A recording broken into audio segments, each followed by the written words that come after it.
എങ്ങനെയാണ് ഇ ഡിയുടെ അടുത്ത നീക്കം, ഇതിനെ നമ്മൾ എങ്ങനെ പ്രതിരോധിക്കണം, അതിനെക്കുറിച്ചൊരു ക്ലാസ് ആയിരുന്നു ഇന്നലെ പാർട്ടി സെക്രട്ടറി എം.വി. ഗോവിന്ദൻ സംഘടിപ്പിച്ചത്. ഇ ഡിയുടെ രാഷ്ട്രീയം വിശദീകരിക്കാനാണ് CPM ഇന്നലെ കോഴിക്കോട് മുതലകുളത്ത് സംഘടിപ്പിച്ച രാഷ്ട്രീയ വിശദീകരണ യോഗം നടന്നത്. മുൻ മന്ത്രി ഇപ്പോഴത്തെ MLA ആയ മുഹമ്മദ് റിയാസ് അടക്കം വേദിയിലുണ്ടായിരുന്നു. മറ്റു പല പ്രമുഖ CPM നേതാക്കളും അവിടെ ഉണ്ടായിരുന്നു. കഴിഞ്ഞ ദിവസം അവിടെ വെച്ച് എം.വി. ഗോവിന്ദൻ പാർട്ടി സെക്രട്ടറി സംസാരിച്ചിട്ടുള്ള ചില കാര്യങ്ങൾ, അതിൽ ഏറ്റവും പ്രധാനപ്പെട്ട അല്ലെങ്കിൽ ഇ ഡിക്കെതിരെ ഉന്നയിച്ചിട്ടുള്ള ആരോപണങ്ങളിൽ ചിലത് വിശദീകരിക്കാം. ഇ ഡി അന്വേഷിക്കുന്ന മാസപ്പടി കേസ് വീണ നിയമപരമായി നടത്തട്ടെ എന്നും, എന്നാൽ പിണറായി വിജയനെയും മുഹമ്മദ് റിയാസ് അടക്കമുള്ള പാർട്ടി നേതാക്കളെ ലക്ഷ്യം വെച്ചാൽ പ്രതിരോധിക്കുമെന്നാണ് എം.വി. ഗോവിന്ദൻ വ്യക്തമാക്കിയിരിക്കുന്നത്. അതായത് വീണയെ ഇ ഡി ചോദ്യം ചെയ്യുകയോ വീണയ്ക്കെതിരെ എന്തെങ്കിലും നീക്കങ്ങൾ നടത്തുമ്പോൾ തങ്ങളൊന്നും ചെയ്യില്ല, അതായത് പാർട്ടി ഒന്നും ചെയ്യില്ല. പക്ഷേ അതേസമയം മുഹമ്മദ് റിയാസിനെയോ അല്ലെങ്കിൽ പിണറായി വിജയനെയോ അടക്കമുള്ള നേതാക്കളെ ലക്ഷ്യം വെച്ച് എന്തെങ്കിലും ചോദ്യം ചെയ്യലോ അല്ലെങ്കിൽ അവരെ കേന്ദ്രീകരിച്ചുകൊണ്ട് തന്നെ അന്വേഷണത്തിലേക്ക് ഇ ഡി കടക്കുകയാണെങ്കിൽ പ്രതിരോധിക്കും എന്നാണ് എം.വി. ഗോവിന്ദൻ പരസ്യമായി വെല്ലുവിളിച്ചിരിക്കുന്നത്. അന്വേഷണത്തിന് മുമ്പ് ലക്ഷ്യം പ്രഖ്യാപിക്കുന്നതാണ് ഇ ഡിയുടെ രീതി. ഇതിനായി തങ്ങളുടെ നേതാക്കളെ വിട്ടുകൊടുക്കില്ലെന്നും അദ്ദേഹം വ്യക്തമാക്കിയിട്ടുണ്ട്. തങ്ങളെ ഭയപ്പെടുത്താമെന്ന ധാരണ ഇ ഡിക്കും മാധ്യമങ്ങൾക്കും വേണ്ട. എല്ലാ കടന്നാക്രമണങ്ങളെയും നേരിട്ടാണ് CPM വളർന്നത്.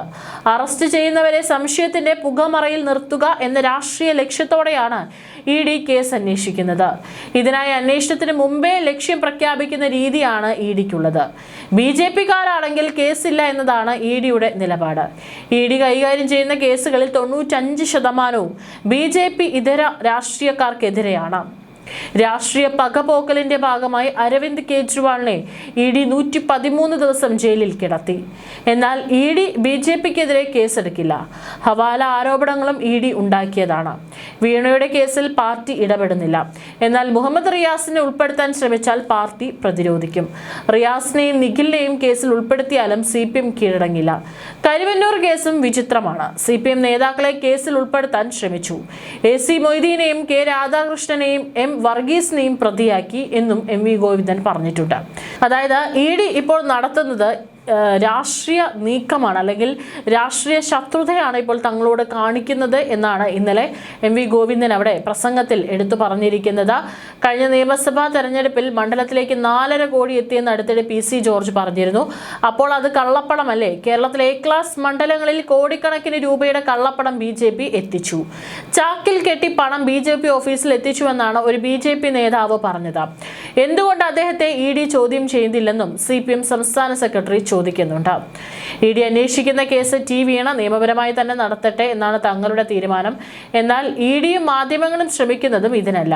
വീണയെ പരിചയപ്പെടുത്തുന്നത് മുമ്പ് മുഖ്യമന്ത്രിയുടെ മകളെന്നും ഇപ്പോൾ പ്രതിപക്ഷ നേതാവിന്റെ മകൾ എന്നുമാണ് പറയുന്നത്. വീണയിലൂടെ പിണറായിയെ ലക്ഷ്യമിടുന്നത് രാഷ്ട്രീയമാണ്. ഇതിനെ തങ്ങൾ ശക്തമായി എതിർക്കുമെന്നാണ് എം.വി. ഗോവിന്ദൻ പറഞ്ഞിരിക്കുന്നത്. അന്വേഷണം നടത്തിയതിന് പിന്നാലെ ഇ ഡി എന്തോ കണ്ടെത്തിയെന്ന മട്ടിൽ പത്രക്കുറിപ്പ് ഇറക്കുന്നത് വിചിത്രമാണ്. അന്വേഷണ ഏജൻസി എന്തെങ്കിലും കണ്ടെത്തിയാൽ അത് കോടതിയിലാണ് എത്തിക്കേണ്ടത്. CPM നേതാവ് മുഹമ്മദ് റിയാസുമായി ബന്ധപ്പെട്ടവരുടെയും സുഹൃത്തുക്കളുടെയും വീടുകളിൽ ഇ ഡി റെയ്ഡ് നടത്തിയിട്ട് ഒന്നും കിട്ടിയില്ലെന്നും എം.വി. ഗോവിന്ദൻ പറഞ്ഞു. പിണറായിയെ പോലെ തന്നെ വീണയുടെ ഭർത്താവായ മുഹമ്മദ് റിയാസിനെയും ഇ ഡി ലക്ഷ്യമിടുന്നതും CPM രാഷ്ട്രീയമായി നേരിടും. നിങ്ങൾ വിചാരിക്കുന്നത് പോലെ ഇവരെ വിട്ടു നൽകുമെന്ന് കരുതേണ്ടെന്നും ഇ ഡിയോട് എം.വി. ഗോവിന്ദൻ പറഞ്ഞിട്ടുണ്ട്. CPM നേതാക്കളെ സമൂഹത്തിന് മുന്നിൽ അപമാനിക്കാം എന്ന് ഇ ഡി കരുതുന്നുണ്ടെങ്കിൽ അതൊന്നും അനുവദിക്കില്ലെന്ന് വ്യക്തമാക്കാനാണ് ഈ പൊതുയോഗമെന്നും അദ്ദേഹം പറഞ്ഞു.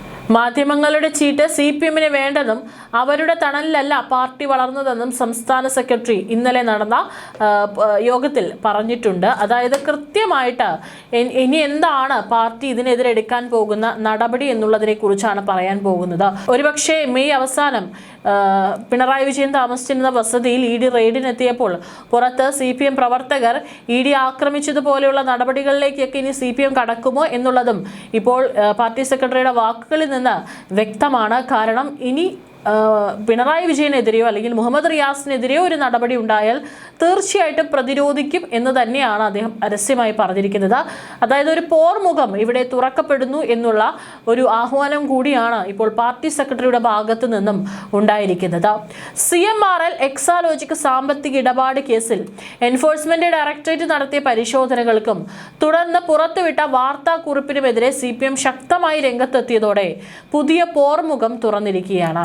ഇഡിയുടെ നടപടി രാഷ്ട്രീയ ലക്ഷ്യത്തോടെയുള്ളതാണെന്ന് CPM സംസ്ഥാന സെക്രട്ടറി MV ഗോവിന്ദന്റെ ആരോപണത്തിനും വാർത്താക്കുറിപ്പ് അസാധാരണ നടപടിയാണെന്ന പ്രതിപക്ഷ നേതാവ് പിണറായി വിജയന്റെ വിമർശനത്തിന് മറുപടിയുമായി അന്വേഷണ ഏജൻസി തന്നെ രംഗത്തെത്തിയതാണ് ഏറ്റവും പുതിയ വഴിത്തിരിവ്.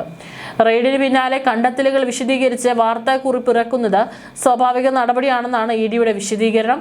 വീണ വിജയനുമായി ബന്ധപ്പെട്ട പരിശോധനകൾക്ക് പിന്നാലെ ഇഡി പുറത്തിറക്കിയ വാർത്താക്കുറിപ്പിൽ വിദേശത്തേക്ക് പണം കൈമാറിയതുമായി ബന്ധപ്പെട്ട രേഖകളും ഹവാല ഇടപാടുകളുണ്ടെന്ന് സംശയവും ഉന്നയിച്ചിരുന്നു. വീണയുടെ കയ്യെഴുത്ത് രേഖകളിൽ ഏകദേശം 20.05 കോടി രൂപയുടെയും 3.49 ലക്ഷം UAE ദിർഹത്തിന്റെയും ഇടപാടുകളുടെ വിവരങ്ങൾ കണ്ടെത്തിയതായാണ് അന്വേഷണ ഏജൻസി പറയുന്നത്. ദുബായിലേക്ക് പണം കൈമാറിയതിന്റെ വിവരങ്ങളാണ് പരിശോധിക്കുന്നതെന്നും ഇഡി വ്യക്തമാക്കിയിട്ടുണ്ട്. ഇതോടെയാണ് വീണ വിജയനെ വീണ്ടും ചോദ്യം ചെയ്യാൻ അന്വേഷണ സംഘം നീങ്ങുന്നത്. പിടിച്ചെടുത്ത രേഖകളും ഡിജിറ്റൽ ഉപകരണങ്ങളും വിശദമായി പരിശോധിച്ച ശേഷമായിരിക്കും തുടർ നടപടികളെന്നാണ് സൂചന. വിദേശ പണമിടപാടുകൾക്ക് ഫോറിൻ എക്സ്ചേഞ്ച് മാനേജ്മെന്റ് ആക്ട് പ്രകാരമുള്ള നിയമലംഘനങ്ങൾ ഉണ്ടായോ എന്നും ഇഡി പരിശോധിക്കുന്നുണ്ട്. എന്നാൽ ഇഡിയുടെ കണ്ടെത്തലുകൾ അന്തിമ കുറ്റസ്ഥാപനമല്ല. അന്വേഷണം തുടരുന്ന ഘട്ടത്തിലാണ് ആരോപണങ്ങൾ പരിശോധിക്കുന്നത്. അന്വേഷണത്തിൽ കണ്ടെത്തുന്ന വിവരങ്ങൾ നിയമപരമായി തെളിയിക്കേണ്ട ഉത്തരവാദിത്തം അന്വേഷണ ഏജൻസികൾക്കുണ്ട്.